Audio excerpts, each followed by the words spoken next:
প্রকৃতির রহস্য প্রতিনিয়ত মানুষকে ভাবায়। কৌতূহলী মানুষ প্রকৃতির রহস্য ভেদ করে নিত্যনতুন কিছু জানতে কখনো ডুবেছে সাগরের তলদেশে, আবার কখনো পাড়ি জমিয়েছে মহাকাশে। পৃথিবীকে অবাক করে দিয়ে বিজ্ঞানের কল্যাণে মানুষ পৌঁছে গেছে 5.5 কোটি কিমি দূরে মঙ্গল গ্রহে। বিশ্ব এখন অনেকটাই বিজ্ঞান নির্ভর হয়ে গেছে। তবে পৃথিবীর এমন অনেক রহস্য আছে যা বিজ্ঞান ভেদ করতে পারেনি। এসব রহস্যের মধ্যে অন্যতম পৃথিবীর গভীরতম গর্ত। কি আছে এর ভেতরে? পৃথিবী কত গভীর হতে পারে এ নিয়ে জল্পনা কল্পনা হয়েছে বেশ। গবেষণা এবং তার খনন কাজ গড়িয়েছে বহুদূর।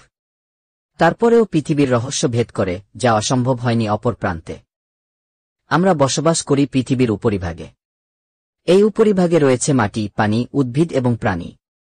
তবে পৃথিবীর মাটির নিচের একদম গভীরে কি আছে তা কারও পক্ষে জানা সম্ভব হয়নি এখনো। বলা হয় পৃথিবীর নিচে রয়েছে একটি আলাদা জগৎ। তবে পৃথিবীর কেন্দ্রে ও কেন্দ্রসংলগ্ন অঞ্চলে